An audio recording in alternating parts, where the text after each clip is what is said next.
Hello, my name is Kristen Yates and I'm your certified personal trainer and kinesiology student. Today we'll be talking about mobility and we're going to be focusing on the feet and ankles. So first let's get a good idea of the foot anatomy.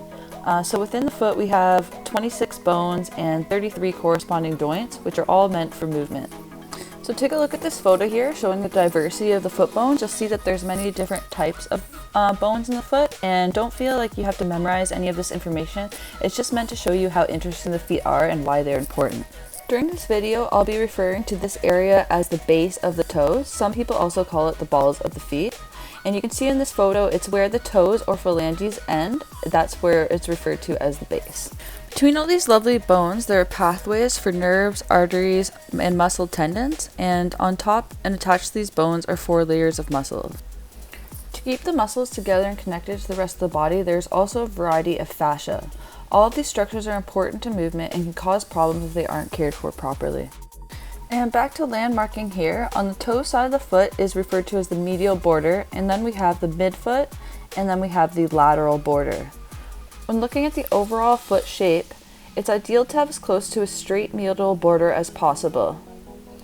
And then you're also looking to have a wide area at the base of the toes and as much space in between the toes as possible. So let's just start with a quick wake-up drill here. First, start by looking down at your feet and then try pushing your knees out to the side and bringing them back in. Notice here that when the knees are pushed outward, the arches pull up, and when they are brought back inward, the arches collapse inward. Now try looking for your neutral position where you feel very balanced and stable and the weight is evenly distributed through both feet. Now in this position, stand tall and squeeze your gluteus muscles, aka your buttocks muscles. Just notice how your feet subtly push out. So that is how the kinetic connection of the hips, knees, and ankles work, and how the hips help position the feet arches.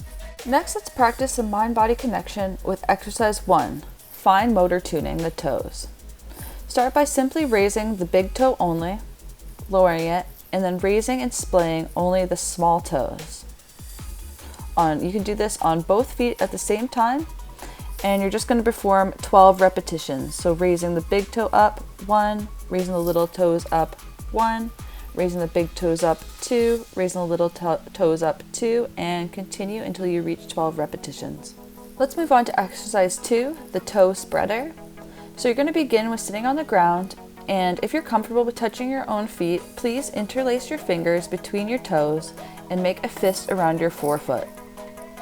You can play around with the movement here a little bit, but it's good to twist your foot from side to side and pull forward and back, and you're going to want to do this for 1 minute each foot. And just to note, if this exercise hurt, your feet may be very tight from shoe wearing, and you don't have to put your fingers all the way down to the base of your toes in between them. Just go to where you feel comfortable and where you can tolerate it, and over time you'll eventually be able to widen that space between your toes and it may hurt less. Moving on to exercise 3, you'll want to grab your lacrosse ball, and this exercise is called plantar release. So for 1 minute, you're going to roll the ball from the base of your toes to the start of your heel.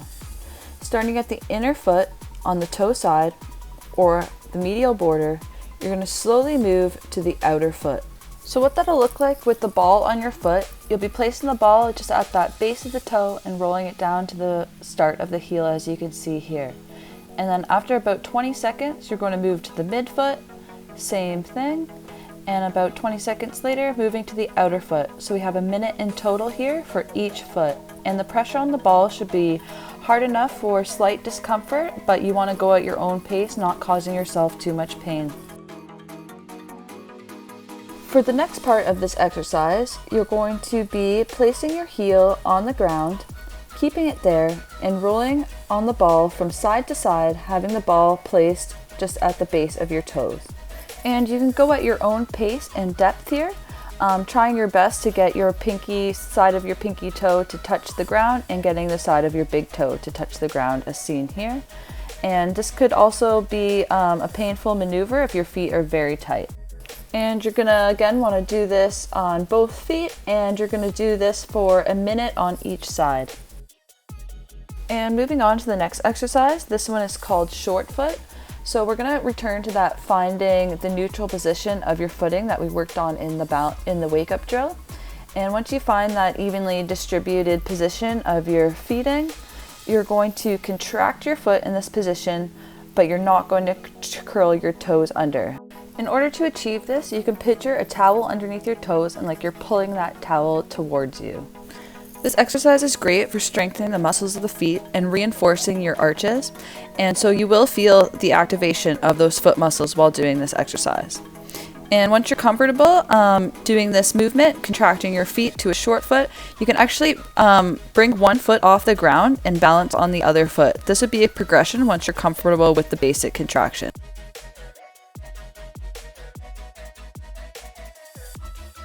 Alright, and now we'll move up the kinetic chain a little bit to the ankles. The ankle joint tends to be a spot of limitation for most people in the dorsiflexion range. And being limited in this range just limits people in other exercises such as the squat. So to begin this exercise, you're going to get into a crouch position with your knee over the foot and your chest into your thigh. This will create leverage, and what you're going to do is you're going to reach forward and rock back and forth into your end range of your ankle. You're going to go to the limit and relax, go to the limit and relax. And then once you're comfortable doing that, you're going to go to your end range and you're going to push your toes into the ground hard for 5 seconds. And then you're going to lift your toes off the ground hard for 5 seconds. And it's good to do this exercise for 3 to 5 repetitions on each ankle. And just another look at that, pushing the toes into the ground hard and then lifting them up towards the ceiling hard. And that concludes this video on Intro to Mobility, Foot and Ankle Focus. These exercises are best done as a prelude or warm-up to a full workout or as part of a full mobility routine.